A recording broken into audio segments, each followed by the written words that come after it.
หลังจากลงเครื่องที่สนามบินภูเก็ตผมนั่งรถต่อมาประมาณ25นาทีเท้าของผมก็สัมผัสลงบนผืนทรายของหาดนาใต้ครับบนหาดแห่งนี้มีหนึ่งสถานที่ที่ผมอยากจะให้ทุกคนรู้จักงานสถาปัตยกรรมของที่นี่ทำให้ผมนึกถึงโค้ดคำพูดของสถาปนิกที่ชื่อว่าคลาวดิโอซิลเวสตรินเขาบอกว่างานสถาปัตยกรรมที่ดีเนี่ยจะทำให้ธรรมชาติรอบตัวสวยงามแล้วก็ทรงพลังมากยิ่งขึ้นและสิ่งที่อยู่ตรงหน้าผมตอนนี้ก็น่าจะยืนยันคำพูดนี้ได้เป็นอย่างดีเลยนะครับวันนี้ผมจะพาทุกคนมาสัมผัสกับความงามของธรรมชาติและงานสถาปัตยกรรมของที่นี่เวลานาใต้ Residences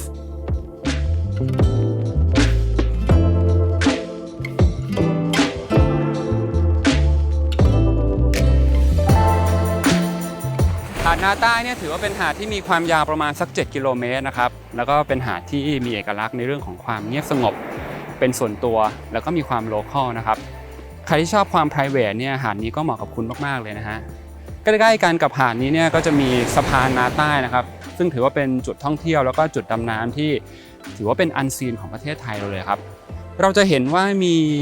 บ้านพักตากอากาศนะครับมีโรงแรมรีสอร์ทวิลล่าหรือว่าบีชคลับเนี่ยตั้งเรียงรายอยู่บนหาดนาใต้นะครับแต่ว่าก็ไม่ได้อยู่ในปริมาณที่มากนักนะเรายังคงซึมซับความเป็นธรรมชาติได้อย่างเต็มที่เลยนะครับโครงการเวลานาใต้ Residences เนี่ยจะตั้งอยู่บนที่ดินฟรีโฮลด์ขนาด 5.8 ไร่บนหาดนาใต้ครับและภายในโครงการนี้ก็จะมีที่พักอาศัยทั้งหมด15ยูนิตเท่านั้นครับโดยแบ่งออกเป็น2 type นะครับ type แรกนี่ก็คือเวลาบีชครับจะเป็นที่พักอาศัยรูปแบบวิลล่าที่มีห้องนอนทั้งหมด3ห้องนะครับแล้วก็มีจำนวนเพียงแค่7ยูนิตเท่านั้นซึ่งขายหมดไปเรียบร้อยนะครับส่วนอีก type นึงก็คือเวลา C นะครับจะเป็นบ้านพักอาศัยสูง3ชั้นนะครับมีพื้นที่อาศัยทั้งหมด585ตารางเมตรตั้งอยู่บนที่ดินเริ่มต้น90 ถึง 93 ตารางวาครับแล้วก็มี3ห้องนอนเช่นเดียวกันนะครับเวลา C เนี่ยจะเป็นที่พักอาศัยที่สามารถมองเห็นวิวทะเลได้กว้างๆแบบ270องศาเลยนะครับเดี๋ยวผมพาทุกคนไปรู้จักกับโครงการนี้ให้มากยิ่งขึ้นนะครับ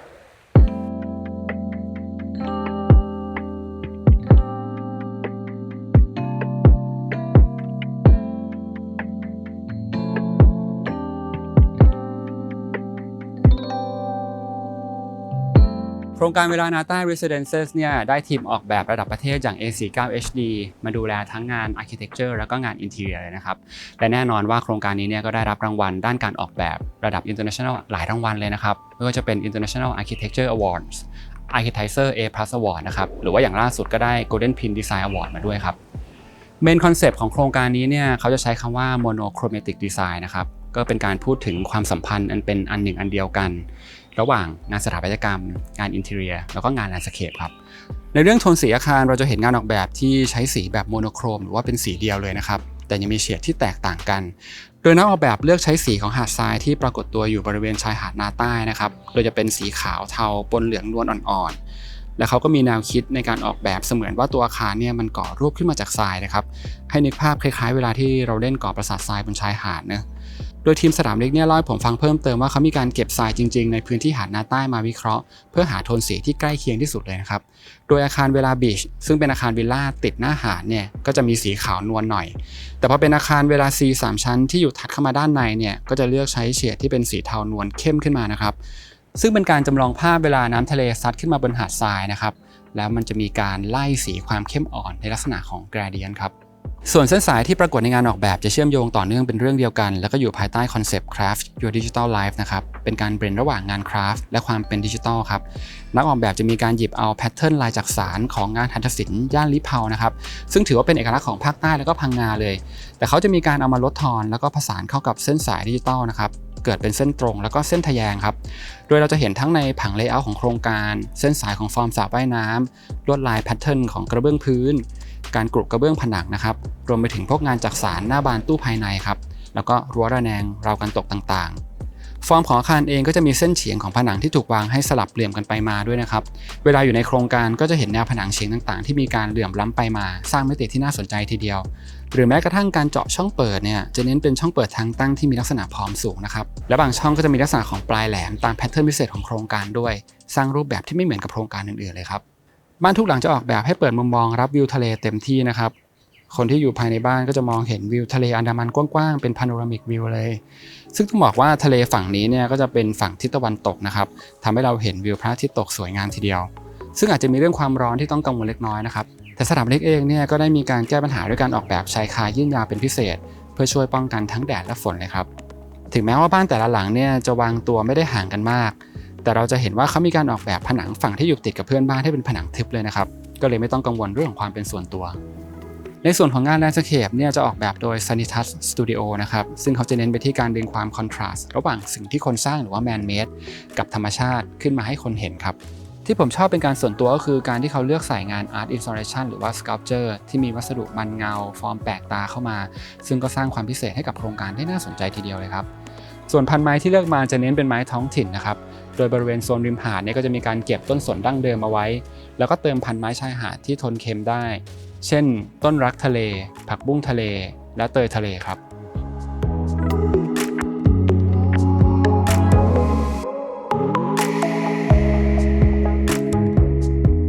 ผมเดินจากบริเวณด้านหน้าชายหาดนะครับผ่านถนนส่วนกลางแล้วตอนนี้ก็มาอยู่ด้านหน้าบ้านเวลาซีแล้วนะครับต้องบอกทุกคนก่อนว่าบ้านเวลาซีเนี่ยเราสามารถที่จะเข้าได้จากถนนทางหลวงชนบทเลยนะครับแล้วก็จะมีพื้นที่จอดรถส่วนตัวด้านหน้าบ้านตัวเองเลยนะในขณะที่ถ้าเป็นบ้าน Type เวลาบีชที่เป็นรูปแบบวิลล่าเนี่ยจะต้องจอดรถที่พื้นที่ส่วนกลางของโครงการนะครับการดีไซน์ด้านหน้าทางเข้าของเขาเนี่ยถ้าเราขับรถมาตามถนนเราจะเห็นว่าเนื่องด้วยเป็นบ้านทรงสูง3ชั้นเนี่ยนะครับก็จะบดบังไม่ให้เราเห็นวิวทะเลเลยนะซึ่งผมคิดว่ามันอาจจะเป็นหนึ่งใน journey ของการที่ค่อยๆให้เราได้สัมผัสเดินผ่านบ้านไปทีละส่วนก่อนนะครับจนไปจบที่ไคลแม็กซ์สุดท้ายที่เราจะเห็นวิวทะเลแบบสวยๆเลยแหละครับในส่วนของการดีไซน์ฟาสาดนี่เราจะเห็นว่าเขามีการดีไซน์เปลือกอาคารมาเพื่อสร้างความเป็นส่วนตัวให้กับลูกบ้านได้ดีเลยนะครับจุดที่โดดเด่นก็คือบริเวณชั้น2นะครับซึ่งเขาดีไซน์มาเป็นเหมือนกรีนวอลนะอันนี้จะเป็นต้นเหลืองชัชวาลนะครับที่เขาปล่อยให้มันเลื้อยไปตามส่วนต่างๆแล้วก็ช่วยบังสายตานะครับสร้างความเป็นส่วนตัวให้กับคนที่อาศัยอยู่ในบ้านนะครับพอเรามาดูที่บริเวณชั้น1เนี่ยครับประตูรั้วทางเข้าเนี่ยก็จะดีไซน์มาเป็นระแนงซี่ถี่ๆลมสามารถผ่านได้นะแต่จุดที่น่าสนใจก็คือบางส่วนของตัวระแนงนี่ครับเขาจะมีการเซาะซึ่งพอเราถอยมามองในภาพกว้างก็จะเห็นว่าการเซาะในบางส่วนเนี่ยมันทำให้เกิดเป็นแพทเทิร์นเราจะมองเป็นเหมือนรูปต้นไม้หรือว่าใบไม้ขนาดใหญ่ก็ได้นะครับก็จะสอดคล้องไปด้วยกันกับบริบทฝั่งนี้ทั้งหมดเลยนอกจากประตูสำหรับรถเข้าแล้วนะครับเขาจะมีประตูเล็กสำหรับให้คนเข้าด้วยซึ่งเดี๋ยวผมจะพาทุกคนเข้าจากทางฝั่งนี้ครับ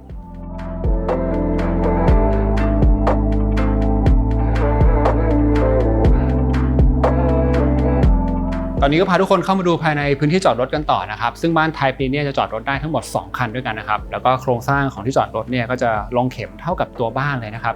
มีอย่างหนึ่งที่อยากให้ทุกคนดูก็คือเขาจะมีการเปลี่ยนสเต็ปยกพื้นขึ้นมาสูงนิดนึงด้วยนะครับซึ่งตรงนี้เนี่ยผมคิดว่าก็เป็นเรื่องของความสะอาดด้วยเพราะว่าเวลาพื้นที่จอดรถเข้ามาเนี่ยมันอาจจะมีพวกฝุ่นอะไรต่างๆนะจุดหนึ่งที่ผมชอบบริเวณที่จอดรถก็คือเขาจะมีการดีไซน์ในส่วนของพื้นที่สีเขียวให้แทรกอยู่ตามมุมต่างๆนะครับเราจะเห็นว่ามีทั้งบริเวณด้านข้างบ้านหรืออย่างมุมด้านหน้าที่เป็นประตูเล็กสำหรับคนเข้าด้วยนะครับ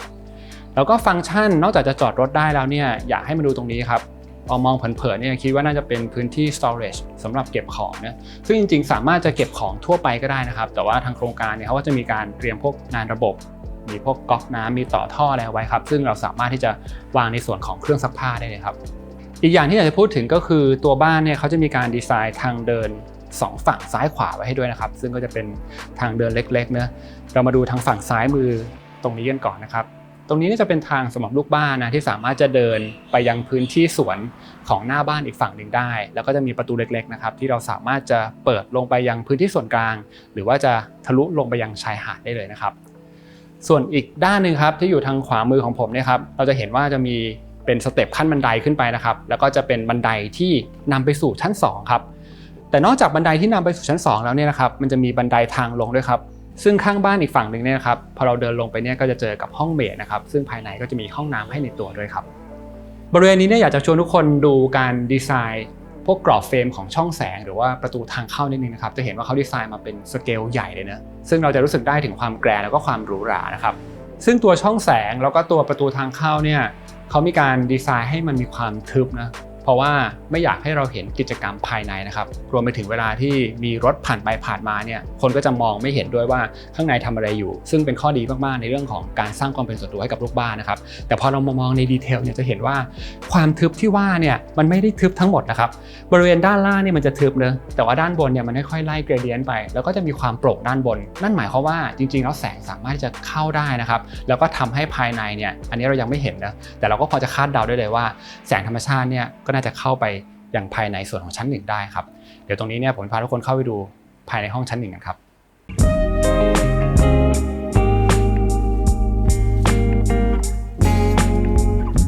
ตอนนี้ก็พาทุกคนเข้ามาภายในชั้น1แล้วนะครับซึ่งพื้นที่ส่วนแรกเนี่ยเขาจะดีไซน์มาเป็นโฟเย่นะอยากจะย้อนเล่าถึงตัวเอฟเฟกต์ของฟิล์มติดกระจกนะฮะที่เมื่อกี้เราคุยกันด้านนอกนะพอเข้ามาภายในเนี่ยผมว่ามันก็คอนเฟิร์มตามที่ผมคิดเมื่อกี้นะว่าแสงธรรมชาติเนี่ยสามารถจะเข้ามาได้นะครับอีกอย่างหนึ่งก็คือบริเวณใกล้ๆกับประตูทางเข้าเนี่ยเขาจะมีการดีไซน์ตรงนี้ให้เป็นลักษณะของบานเกล็ดด้วยนะครับเราสามารถจะหมุนเปิดได้เพื่อให้ลมหรือว่าอากาศถ่ายเทได้นะครับจากส่วนของโฟเย่บริเวณนี้ครับเขาจะมีการเล่นสเต็ปนะเราเดินลงมาประมาณสัก 3-4 ขั้นนะครับก็จะมาเจอกับพื้นที่ส่วนตรงนี้นะครับซึ่งเขาวางเป็นโซฟาไว้อันนี้เนี่ยจะเรียกว่าเป็นเหมือนพื้นที่รับรองหรือว่าเป็นพื้นที่รับแขกก็ได้นะครับแล้วก็ด้านหลังผมเนี่ยจะมีห้องอยู่2ห้องครับซึ่งแปลนมาตรฐานของเขาเนี่ยจะดีไซน์มาเป็น guest bedroom หรือว่าห้องนอนแขกครับเปิดให้ดูห้องนี้ก่อนนะฮะความพิเศษของ2ห้องนี้ก็คือเขาจะวางแปลนมาเหมือนกันเปี๊ยบเลยครับแต่ว่าแค่มิเรอร์กันเท่านั้นนะแล้วภายในเองก็จะมีฟังก์ชันครบนะครับเดี๋ยวผมจะพาทุกคนเข้าไปดูกันแต่ว่าถ้าเรามองถึงการใช้งานจริงๆแล้วเนี่ยเราอาจจะไม่จำเป็นต้องมี guest bedroom ถึง2ห้องก็ได้นะครับเราอาจจะเก็บไปห้องนึงก็ได้นะแล้วอีกห้องนึงก็ปรับเปลี่ยนเป็นห้องที่ตอบโจทย์กับไลฟ์สไตล์ของเรานะครับอาจจะเป็นห้องฟีลแบบปาร์ตี้สังสรรค์หรือว่าจะเป็นห้องออกกำลังกายก็ได้หรือเป็นห้องทำงานก็ได้เช่นเดียวกันนะครับ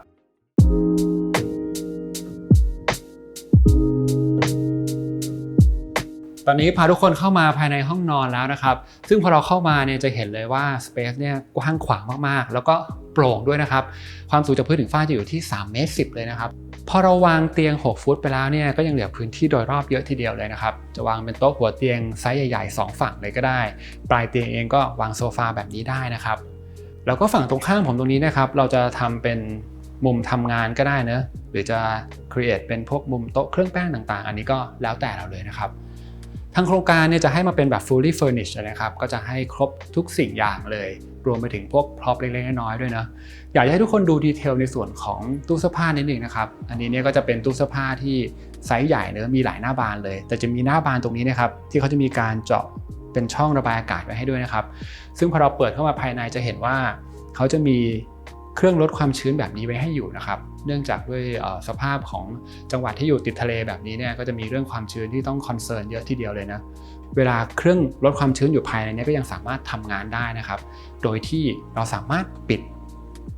ก็จะเห็นว่ามันเรียบร้อยเลยนะไม่ต้องมีเครื่องลดความชื้นออกมาโชว์ด้านนอกแต่ถ้าเกิดวันไหนที่ความชื้นมันสูงมากๆเนี่ยเราสามารถจะเอาเครื่องออกมาไว้ภายนอกได้นะครับเพื่อให้เครื่องทำงานได้อย่างเต็มประสิทธิภาพเลยนะครับห้องนอนทั้ง2ห้องเนี่ยจะมีห้องน้ำให้ในตัวด้วยนะครับซึ่งภายในห้องน้ำเองก็จะมีครบเลยทั้งอ่างล้างหน้า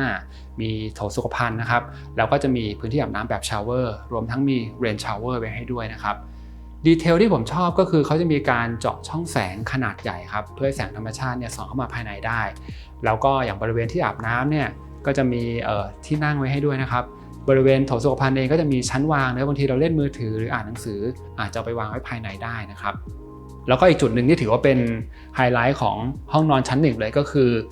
เราจะได้เป็น Garden View แบบนี้นะครับเขาจะเจาะเป็นประตูบานเลื่อนไซส์ใหญ่ๆแบบนี้เลยนะมองเห็นวิวภายนอกได้แสงธรรมชาติเข้ามาได้เยอะนะครับแล้วพอเราเปิดออกเนี่ยก็สามารถจะเชื่อมโยงพื้นที่ภายในภายนอกได้นะครับเราอยากจะเปลี่ยนบรรยากาศไปเป็นโหมด outdoor เนี่ยนี่ด้านนอกก็มีการแบบดีไซน์ที่นั่งไว้ให้แล้วนะครับจุดที่น่าสนใจอย่างหนึ่งก็คือเขาจะมีการดีไซน์เป็นประตูรั้วขนาดเล็กไว้ให้ด้วยนะครับใครที่พักอยู่ที่บ้านไทป์นี้เนี่ยสามารถจะเดินออกไปทางสวนเนอะออกประตูเล็กครับแล้วก็เดินไปยังพื้นที่ส่วนกลางอาคารเวลาแซนได้นะหรือจะเดินไปยังส่วนของชายหาดได้เลยนะครับระยะห่างระหว่างบ้านกับชายหาดจะอยู่แค่ประมาณสัก20 เมตรเท่านั้นแหละครับ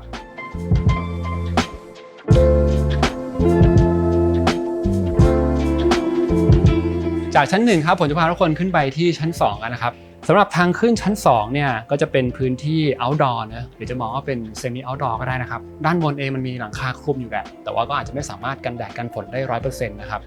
จุดที่น่าสนใจคือตัวแพทเทิร์นของการตกตรงนี้เนี่ยเขาจะดีไซน์มาเป็นแพทเทิร์นเดียวกันกับตัวโครงหลังคาด้านบน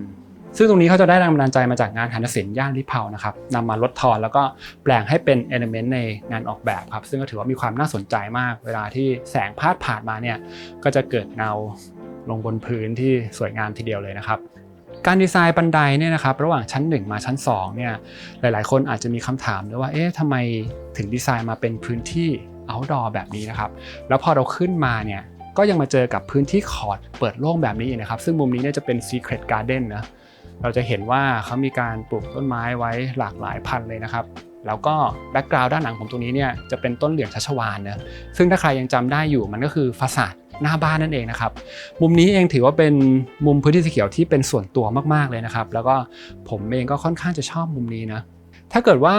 เรามองพื้นที่ตรงนี้เนี่ยเป็นพื้นที่ transition ก็ได้อาจจะเป็นพื้นที่แค่เชื่อมโยงระหว่างชั้น1ชั้น2เป็น outdoor ธรรมดาทั่วๆไปนะฮะไม่ได้มีความสำคัญอะไรแต่สำหรับผมกลับมองว่ามุมนี้เป็นมุมที่ทำให้บ้านหลังนี้มีความพิเศษแล้วก็มีเสน่ห์มากขึ้นเยอะเลยนะครับส่วนตัวแล้วผมคิดว่าการดีไซน์บ้านพักตากอากาศเนี่ยมันควรจะมีมุมหรือว่ามีสเปซที่ทำให้เราเกิด experience หรือประสบการณ์แปลกใหม่นะครับซึ่งผมว่ามุมนี้เนี่ยมันตอบตรงนี้ได้เป็นอย่างดีเลยนะเวลาที่เรามาบ้านพักริมทะเลเนี่ยแน่นอนว่าเราจะใช้ชีวิตส่วนใหญ่ไปกับการนั่งมองทะเลนะครับนั่งมองชายหาดแบบนี้นะมันก็เป็นสิ่งที่เราตั้งใจจะมาเสพเลยนะครับแต่พอเราใช้เวลาอยู่มุมนั้นเป็นนานๆเนี่ยอาจจะมีเรื่องของความล้าความจ้าได้เพราะว่าแสงค่อนข้างแรงทีเดียวนะผมรู้สึกว่ามุมนี้เนี่ยเป็นอีกมุมหนึ่งที่ทำให้เราสามารถจะสวิตช์โหมดมาเป็นพื้นที่สีเขียวสบายๆเบาๆมีความร่มรื่นให้เราสามารถมองพักสายตาได้นะครับและเราจะเห็นว่าการดีไซน์แลนด์สเคปของเขาเนี่ยก็ยังมีลักษณะเส้นโค้งของกระบะนะครับที่ล้อกันกับส่วนโครงหลังคาด้านบนแบบนี้ซึ่งมันทำให้มุมนี้ก็มีความซอฟต์นะแล้วก็ช่วยลดทอนความแข็งของตัวบ้านได้นะครับสำหรับผมแล้วคิดว่ามุมนี้เนี่ยเป็นมุมพื้นที่สีเขียวส่วนตัวที่ทำให้บ้านหลังนี้เนี่ยดูมีเสน่ห์แล้วก็น่าสนใจรวมถึงแตกต่างจากบ้านหลังอื่นๆด้วยนะครับ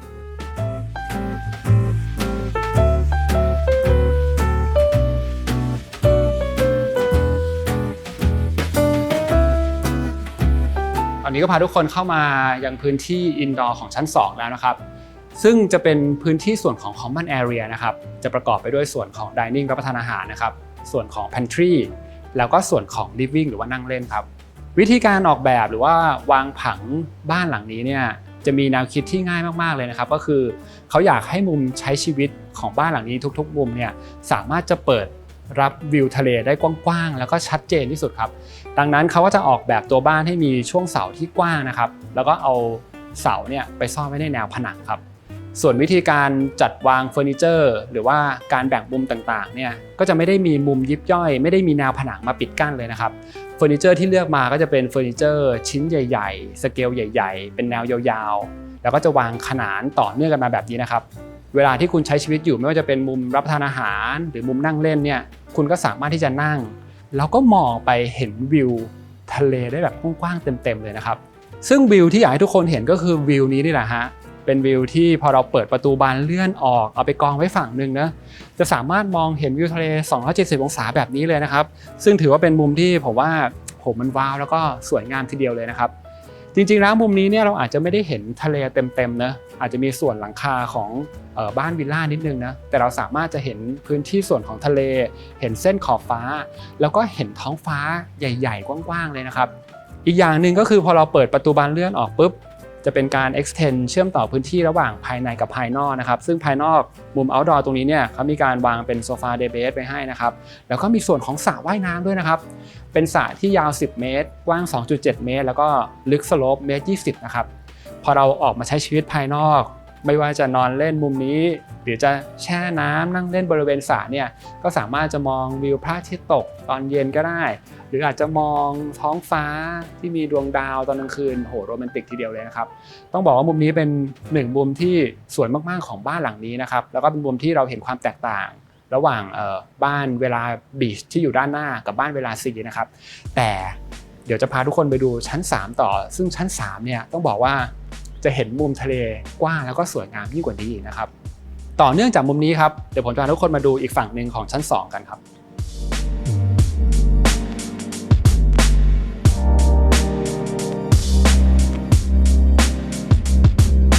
อย่างที่ผมบอกไปนะครับว่าการวางผังของบ้านหลังนี้เนี่ยจะค่อนข้างซิมเปิลแล้วก็คลีนมากๆเลยนะครับนอกจากเฟอร์นิเจอร์ที่เขาวางไว้หลักๆตรงกลางเพื่อให้เทควิวมองเห็นทะเลได้กว้างๆแล้วเนี่ยฟังก์ชันอื่นๆที่เหลือเนี่ยก็จะแยกไว้2ฝั่งซ้ายขวานะครับแล้วก็ให้มันเหมือนเป็นแนวผนังเนียนๆเรียบๆไปเลยนะครับเรามาดูผนังฝั่งนี้กันมากนะครับตรงนี้เนี่ยเป็นประตูที่เปิดเข้าไปก็จะเป็น powder room ครับหรือว่าห้องน้ำแขกนะซึ่งเขาจะดีไซน์ประตูมาให้มันมีความเรียบเนียนเหมือนเป็นผนังที่ต่อเนื่องกันเลยนะครับพอเราเดินต่อมาตรงนี้จะเป็นส่วนของ pantry แล้วครับซึ่งชุดครัวเนี่ยจะให้เป็นของแบรนด์ Eckersmann นะครับซึ่งก็นำเข้ามาโดย Boundary นะการดีไซน์พวกหน้าบานเนี่ยก็จะเป็นลายไม้โทนสีแบบน้ำตาลเทาๆนะครับก็จะไปด้วยกันกับโทนสีโดยรวมของตัวอาคารนะครับสิ่งที่ทางโครงการมีให้เนี่ยก็ถือว่าฟังก์ชันครบครันเลยนะครับเริ่มจากอ่างล้างจานตรงนี้จะเป็นของแบรนด์ Franke นะครับแล้วก็จะมีการติดตั้งเป็นเครื่องกรองน้ำไว้ให้เราด้วยนะครับเตาไฟฟ้าฮูดเตาอบไมโครเวฟก็เป็นของแบรนด์ Franke เหมือนกันนะครับรวมถึงตรงนี้เนี่ยก็จะมีเป็นเครื่องล้างจานติดตั้งไว้ให้เรียบร้อยแล้วด้วยนะครับแล้วก็ด้านขวามือของผมตรงนี้เนี่ยที่เห็นเนียนๆอันนี้จะเป็นตู้เย็นบิลต์อินนะครับเป็นของแบรนด์ซีเมนต์ครับไอแลนด์ที่เขาให้มาเนี่ยมันจะเป็นไอแลนด์ที่แบบยาวๆไปแบบนี้เลยนะครับมุมนี้เนี่ยก็จะเป็นเคาน์เตอร์ไอแลนด์ที่เอาไว้สำหรับการเตรียมอาหารทำอาหารเล็กๆน้อยๆหรืออาจจะเป็นพวกงานเบเกอรี่อะไรแบบนี้ได้นะครับท็อปของเขาเนี่ยจะให้มาเป็นหินควอร์ตซ์ครับแล้วก็ต่อเนื่องไปเนี่ยมันก็จะเปลี่ยนฟังก์ชันให้กลายเป็น dining table หรือว่าโต๊ะกินข้าวนั่นเองครับซึ่งอันนี้รองรับได้ประมาณสัก8ที่นั่งนะแล้วก็มุมนี้เองจะมีเป็นตู้แช่ไวน์ของ Temtec ให้ด้วยครับทั้งหมดนี้ทางโครงการจะให้ครบเลยนะครับทั้งชุดครัวเครื่องใช้ไฟฟ้าอุปกรณ์เฟอร์นิเจอร์หรือว่าพร็อพต่างๆก็สามารถจะเอากระเป๋าเข้ามาแล้วก็ย้ายมาอยู่ได้เลยครับเพิ่มเติมนิดนึงในส่วนสเปควัสดุพื้นนะครับเขาจะให้เป็นกระเบื้องเบลวิเดียพอร์ซิเลนนะครับซึ่งอันนี้เนี่ยโทนสีก็จะออกน้ำตาลครีมก็เข้ากันกับตัวบ้านอีกเช่นเดียวกันนะครับแล้วก็จะให้มันเป็นไซส์ใหญ่ด้วยนะครับ60 คูณ 120 เซนครับจากนั้นผมพาทุกคนเดินมามุมนี้ต่อนะครับจะเห็นว่ามีประตูอีก1บานนะครับซึ่งประตูนี้เนี่ยก็จะเปิดออกสู่ Secret Garden ได้เหมือนกันแล้วก็จะมีบันไดขึ้นไปสู่ชั้น3นะครับตัวบันไดเองเนี่ยมันจะเป็นเส้นเฉียงที่เป็นแบ็กกราวด์ให้กับรูปด้านบนชั้น2เมื่อเรามองกลับมาจากระเบียงนะครับซึ่งผมรู้สึกว่าก็ถูกจัดวางตำแหน่งแล้วก็องค์ประกอบได้อย่างลงตัวทีเดียวอีกอย่างที่ผมชอบก็คือระหว่างที่เราเดินขึ้นลงบันไดเนี่ยเราสามารถจะมองเห็นวิวทั้ง2ฝั่งได้เลยนะครับไม่ว่าจะเป็นวิวสวนหรือว่าวิวทะเลเพราะว่าเขาจะมีการดีไซน์2ข้างให้เป็นกระจกครับ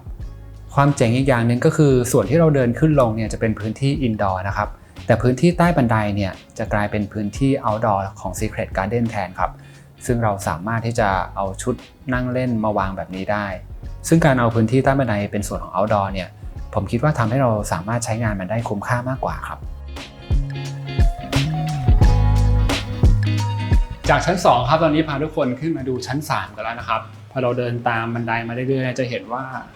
ฝั่งด้านซ้ายมือของผมเนี่ยเขาก็จะมีการดีไซน์เป็นระแนงเนอะอันนี้ก็จะช่วยพรางสายตาจากภายนอกด้วยนะครับแล้วก็เป็นฟาซาดของบ้านหลังนี้ด้วยนะครับบ้านเวลาซีเนี่ยเขาจะมีการ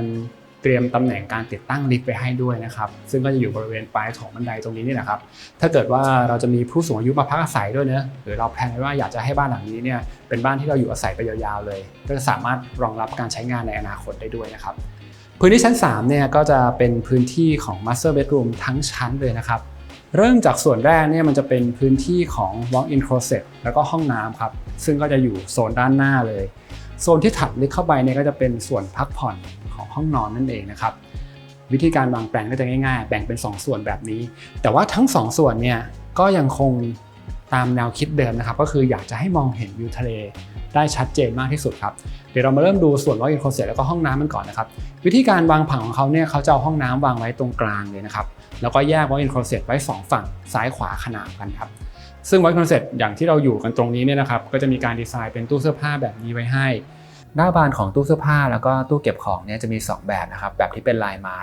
กับแบบที่เราเห็นเลยว่าเป็นลายจักสานซึ่งตรงนี้นะครับเขาจะได้แรงบันดาลใจมาจากลายหัตถศิลป์ย่านลีเพาครับเสร็จแล้วประตูสำหรับการเข้าไปห้องน้ำเนี่ยจะเป็นประตูกระจกใสๆนะครับที่สามารถมองเห็นทะลุได้เลยพอเราเดินเข้ามาภายในห้องน้ำก็จะเห็นว่าการดีไซน์เนี่ยมันจะเป็นลักษณะสมมาตรนะครับ เขาจะวางเป็นอ่างล้างหน้าแบบ His and Her ยาวๆไว้แบบนี้เลยนะครับซึ่งการดีไซน์ของตัวอ่างเนี่ยก็จะมีส่วนเคาน์เตอร์ที่ยื่นยาวออกมาด้วยสามารถจะวางของต่างๆได้ด้านล่างเองก็มีพื้นที่เก็บของพื้นที่วางของผ้าเช็ดตัวอะไรต่างๆด้วยนะครับฝั่งตรงข้ามเนี่ยจะวางเป็นบาร์ทับเป็นอ่างอาบน้ำแบบ100ตัวมาเลยนะครับซึ่งก็จะวางไว้ตรงกลางเซ็นเตอร์แกรนๆเลยครับแล้วก็จะมีห้องแยกเป็น2ฝั่งนะครับห้องหนึ่งก็จะเป็นห้องที่วางโถสุขภัณฑ์ซึ่งเป็นแบบอัตโนมัติให้เลยส่วนอีกห้องหนึ่งก็จะเป็นห้องสำหรับอาบน้ำแบบชาวเวอร์นะครับพอมีการดีไซน์ให้มันเป็นลักษณะสมมาตรหรือว่า symmetry แบบนี้เนี่ยก็ทำให้ห้องน้ำมันดูแกรนด์มากยิ่งขึ้นนะครับเมื่อกี้ที่ผมบอกไปว่าเขายังคงคิดถึงเรื่องของการวางผังห้องให้มองเห็นวิวทะเลใช่ไหมครับหลายๆคนก็อาจจะสงสัยว่าแล้วอย่างห้องนี้เนี่ยมันมีผนังที่เหมือนเป็นกระจกแต่ทำไมถึงดีไซน์มาให้มันเป็นขุ่นๆปิดๆแบบนี้ล่ะไม่มองเห็นวิวทะเลอย่างที่ผมบอกไปหรอจริงๆแล้วต้องบอกว่าตรงนี้เนี่ยเขาออกแบบมาเป็นอิเล็กทรอนิกส์ฟิล์มครับซึ่งจะมีสวิตช์อยู่ตรงนี้นะครับพอเรากดปุ๊บนี่มันจะเปลี่ยนจากกระจกที่เป็นขุ่นๆทึบๆเนี่ยให้กลายเป็นกระจกใสแล้วก็มองเห็นวิวทะเลแบบนี้เลยนะครับซึ่งตรงนี้ก็ถือว่าเป็นการเอาเทคโนโลยีมาใช้ที่ผมว่าถูกจุดเลยนะอย่างหลายๆโครงการที่ผมไปมาเนี่ยเขาอาจจะทำตรงนี้ให้เป็นกระจกใสไปเลยครับแล้วก็มีการติดม่านไว้นะถ้าเกิดว่าเราต้องการความเป็นส่วนตัวหรือรู้สึกว่าไม่อยากจะเซ็กซี่ขนาดนั้นก็เลื่อนม่านลงมาปิดแต่อันนี้เนี่ยพอเลือกใช้เป็นกระจกลักษณะนี้เนี่ยเราสามารถเลือกโหมดได้เลยนะครับวันไหนอยากจะเซ็กซี่ก็แค่กดสวิตช์นะครับวันไหนรู้สึกต้องการความเป็นส่วนตัวหน่อยก็สามารถปิดได้ครับจากส่วนของห้องน้ำนะครับเราเดินมาดูอีกฝั่งหนึ่งซึ่งอย่างที่ผมบอกไปนะว่าเป็น walk-in closet เหมือนกันนะครับก็จะมีการดีไซน์เป็นแบบตู้เก็บเสื้อผ้าเป็นชั้นวางต่างๆไว้ซึ่งตรงนี้เนี่ยเราสามารถจะปรับเปลี่ยนฟังก์ชันได้เลยนะแต่เขาจะมีการเพิ่มในส่วนของโต๊ะเครื่องแป้งมาให้ครับอันนี้ก็แล้วแต่ความต้องการของเราเลยนะครับแล้วก็อยากให้ทุกคนมาดูมุมนี้นิดนึงครับเขาจะมีการเจาะช่องแสงไว้ให้นะครับซึ่งช่องแสงเนี่ยก็จะมีดีไซน์ปาดเฉียงด้วยซึ่งอันนี้ก็จะเป็นไอเดียเดียวกันกับที่ผมเล่าไปในตอนแรกเลยนะก็เป็นเส้นสายปาดเฉียงที่มันล้อกันไปทั้งโครงการเลยนะครั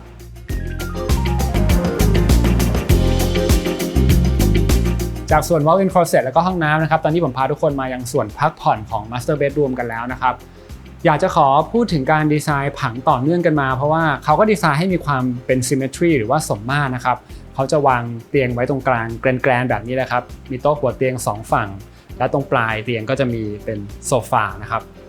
บวิธีการดีไซน์ก็ยังคงเรียบง่ายเหมือนเดิมนะครับแล้วก็ตั้งใจให้เปิดมุมมองไปเห็นวิวทะเลกว้างๆ270องศาเลยนะครับซึ่งตอนนี้ยังไม่ให้ทุกคนเห็นนะฮะอดใจรอนิดนึงครับอันนี้เป็นไคลแม็กซ์เลยนะครับขอแวบมาพูดถึงเรื่องของวัสดุนิดนึงนะครับจากเมื่อกี้ที่เราอยู่ชั้น2จะเป็นส่วนของกระเบื้องใช่ไหมครับพอเราขึ้นบันไดมาเนี่ยลูกตั้งลูกนอนของบันไดจะเป็นพื้นไม้สักนะครับพอเราเข้ามาภายในห้องนอนเนี่ยเขาจะเปลี่ยนมาเป็นพื้นไม้เอนจิเนียร์ที่ปูลายก้างปลานะครับแล้วก็จะเลือกให้เป็นโทนสีเข้มด้วยครับในส่วนของผนังเองเนี่ยก็จะมีการกรุกระเบื้องแบบเดียวกันกับกระเบื้องที่กรุภายนอกอาคารเลยนะครับก็จะเห็นความเชื่อมโยงจากภายนอกเข้ามาสู่ภายในครับฝ้าเพดานภายใน Master Bedroom ยังคงสูง3.10 เมตรนะครับแต่ถ้าเราสังเกตดีๆจะเห็นว่าตัวฝ้าเนี่ยมันจะมีการเอียงขึ้นและตัวเส้นฝ้าก็จะไปต่อเนื่องกับตัวชายคาบริเวณระเบียงด้านนอกเลยซึ่งการดีไซน์แบบนี้เนี่ยก็จะช่วยเปิดมุมมองให้เราเห็นวิวทะเลท้องฟ้าได้กว้างขึ้นครับภายในห้องนอนทุกห้องเนี่ยเขาจะมีการติดตั้งม่านอัตโนมัติไว้ให้ด้วยนะครับซึ่งตัวม่านก็จะมี2ชั้นนะครับก็คือชั้นที่ดูโปร่งหน่อยกับชั้นที่ดูทึบเราสามารถจะเลือกปิดทั้ง2ชั้นเลยก็ได้นะครับเพื่อป้องกันไม่ให้แสงเข้าแล้วก็ทำให้เรานอนหลับได้สนิทยิ่งขึ้นครับตอนนี้ก็ให้ทุกคนได้เห็นวิวที่ถือว่าเป็นไคลแม็กซ์ของบ้านเวลา C กันแล้วนะครับซึ่งก็จะเป็นวิวจากห้องนอนบนชั้น3นะครับพอเราเปิดประตูบานเลื่อนออกจนสุดเลยเนี่ยนะครับเราสามารถจะออกมายังพื้นที่ส่วนของระเบียงได้แล้วก็มองเห็นวิวทะเลกว้างๆแบบ270องศาแบบนี้นะฮะนี่ถือว่าเป็นวิวที่สวยกว่าชั้น2อีกนะครับเพราะว่าเราสามารถมองเห็นวิวทะเลแบบเปิดโล่งมากๆตอนแรกที่ผมมาที่โครงการนี้เนี่ยผมก็รู้สึกชอบเวลาบีชนะซึ่งเป็นที่พักอาศัยแบบวิลล่าที่อยู่ด้านล่างนะครับแต่พอผมได้มาเห็นวิวบนระดับความสูงตรงนี้เนี่ยต้องบอกว่าโอ้โหวิวมันสวยงามต่างกันเยอะเลยนะครับแล้วก็สิ่งหนึ่งที่การันตีได้แน่ก็คือคุณจะสามารถมองเห็นวิวพระอาทิตย์ตกดินนะครับเพราะว่าฝั่งทิศตรงนี้เนี่ยจะเป็นทางทิศตะวันตกครับก็ต้องบอกว่าเป็น1วิวที่ผมว่ามันประเมินค่าไม่ได้เหมือนกันนะเราสามารถจะมาใช้ชีวิตอยู่ที่ระเบียงตรงนี้ได้เกือบตลอดวันเลยนะครับเพราะว่าอย่างที่พูดไปตอนต้นเนอะว่าเขามีการดีไซน์ฟอร์มในส่วนของชายคาให้ยื่นออกไปค่อนข้างเยอะเลยนะครับตรงนี้ก็สามารถจะช่วยกันแดดกันฝนได้เลยซึ่งพอได้มาเห็นวิวสวยแบบนี้เนี่ยผมก็รู้สึกว่า มันเหมาะกับการที่เราจะได้ใช้เวลาไปกับคนที่คุณรักนะครับค่อยๆปล่อยให้เวลาผ่านไปอย่างเนิบช้าแล้วก็ซึมซับบรรยากาศความสวยงามของวิวท้องฟ้าแล้วก็ทะเลที่เราเห็นอยู่ตรงนี้เป็นอะไรที่ผมว่าคุ้มค่านะครับกับบ้านเวลา4มูลค่า75 ล้านบาทครับ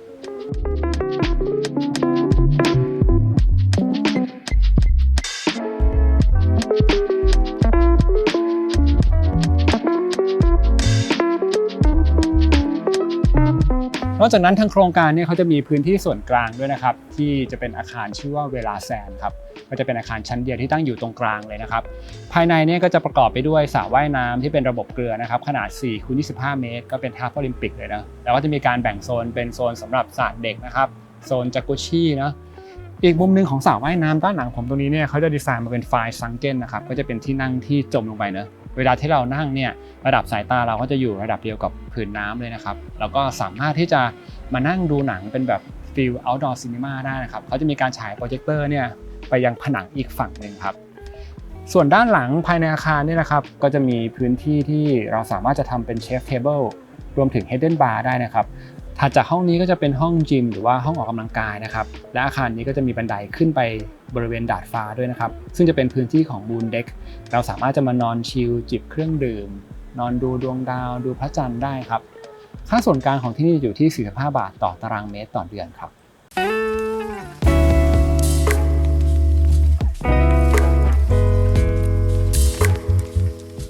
โลเคชั่นของโครงการเวลานาใต้ Residences เนี่ยจะอยู่ทางตอนใต้ของพังงานะครับห่างจากสนามบินภูเก็ตเพียงแค่ประมาณสัก30 นาทีเท่านั้นครับพอเราลงเครื่องเนี่ยก็ขับรถขึ้นมาทางเหนือนะข้ามสะพานสารสินปุ๊บก็ถือว่าใกล้โครงการมากๆแล้วละครับอย่างที่ผมบอกไปนะครับว่าหาดของที่นี่เนี่ยจะมีความเงียบสงบแล้วก็เป็นส่วนตัวมากๆผู้คนไม่พลุกพล่านเลยนะครับแล้วบรรยากาศแถวนี้เนี่ยก็ยังคงความเป็นโลคอลของพังงาไว้ได้อย่างดีทีเดียวเลยผมมองว่าการที่เราเลือกที่พักอาศัยหรือว่าบ้านหลังที่2บ้านพักตากอากาศของเราในโซนนี้เนี่ยน่าจะตอบโจทย์การใช้ชีวิตในระยะยาวได้ดีกว่าการเลือกที่พักอาศัยในโซนภูเก็ตนะครับเราอาจจะไปเรียกเชฟส่วนตัวมาวงดนตรีหรือว่าอาจจะเรียกทีมงานมาจัด private party ให้เราก็ได้นะครับแล้วถ้าเกิดวันไหนที่เราอยากที่จะเปลี่ยนบรรยากาศไปเจออะไรที่มันคึกคักสนุกสนานหน่อยก็ค่อยขับรถไปที่ภูเก็ตก็ได้ครับก็ถือว่าอยู่ห่างไปไม่ไกลเลยนะครับสิ่งอำนวยความสะดวกใกล้ๆเนี่ยก็จะมีบาร์บีชคลับนะครับมีร้านอาหารมิชลินมีสนามกอล์ฟเนอะแล้วก็จะมีฮอตสปริงด้วยนะครับที่สำคัญคือในอนาคตเนี่ยก็จะมีโรงพยาบาลบำรุงราษฎร์มาเปิดนะครับรวมถึงมีสนามบินโคกรอยที่จะเกิดขึ้นเร็วๆนี้ด้วยครับราคาเริ่มต้นของโครงการนี้จะอยู่ที่75 ล้านบาทนะครับสำหรับบ้าน Type เวลา C ที่วันนี้ผมพาทุกคนมารีวิวนะแล้วก็โครงการจะให้เป็น fully furnished ทั้งหลังเลยนะครับแล้วก็อย่าลืมว่าอยู่บนที่ดิน freehold ด้วยนะครับใครที่สนใจสามารถโทรมาสอบถามได้ที่เบอร์ 0652219944 นะครับหรือเข้าไปดูข้อมูลเพิ่มเติมได้ที่เว็บไซต์ velaresidences.com ครับวันนี้ผมแก๊ปธนเวศไปก่อนนะครับฝากกดไลค์กดแชร์กด subscribe ด้วยนะครับแล้วมาตามดูว่า EP หน้าผมจะพาไปรีวิวที่ไหนครับ